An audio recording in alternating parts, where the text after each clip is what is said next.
Nama saya Chris dan saya adalah seorang advokat untuk gerakan Zeitgeist dan ekonomi berbasis sumber daya. Menurut saya, ada pesan yang sangat penting dalam film-film Zeitgeist.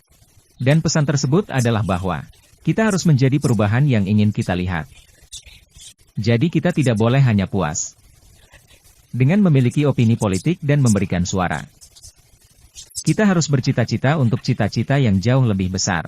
Saya percaya bahwa masa depan kita terlalu penting untuk diserahkan kepada segelintir orang.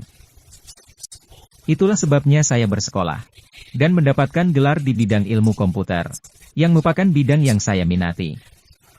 Saya menemukan buku yang berjudul Program atau Diprogram. Hanya beberapa halaman pertama saja yang sangat penting. Saya pikir ini benar-benar menggambarkan mengapa kita membutuhkan suatu perubahan. Saya hanya akan membacakan sebuah kutipan dari buku tersebut yang mewujudkan alasan mengapa saya benar-benar ingin tetap menggunakan ekonomi berbasis sumber daya. Ketika manusia memperoleh bahasa, kita tidak hanya belajar bagaimana mendengarkan, tetapi juga bagaimana berbicara. Ketika kita belajar melek huruf, kita tidak hanya belajar cara membaca, tetapi juga cara menulis. Dan ketika kita bergerak ke realitas yang semakin digital, kita harus belajar tidak hanya bagaimana menggunakan program, tetapi juga bagaimana membuatnya.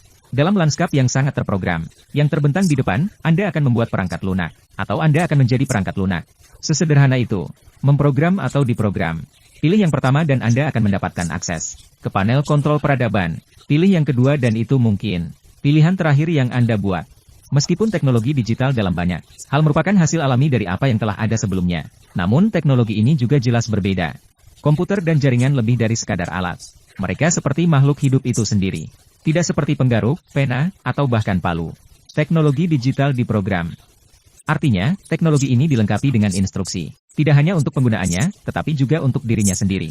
Dan karena teknologi ini akan membentuk masa depan, cara kita hidup dan bekerja, orang-orang yang memprogramnya akan memainkan peran yang semakin penting dalam membentuk dunia kita dan cara kerjanya. Pada akhirnya, teknologi digital itu sendiri yang akan membentuk dunia kita, dengan atau tanpa kerja sama eksplisit dari kita. Itulah mengapa momen ini sangat penting. Bersama-sama, kita menciptakan cetak biru, sebuah rancangan untuk masa depan bersama.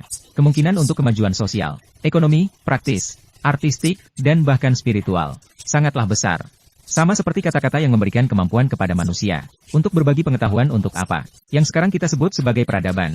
Aktivitas berjejaring dapat segera memberikan kita akses ke pemikiran bersama, perluasan kesadaran, yang masih belum terbayangkan oleh sebagian besar dari kita saat ini. Prinsip-prinsip operasi perdagangan dan budaya, dari penawaran dan permintaan hingga komando dan kontrol, dapat dibayangkan akan memberi jalan kepada mode partisipasi yang lebih terlibat, terhubung, dan kolaboratif. Anda bisa membaca keseluruhan buku ini. Dan itu cukup bagus.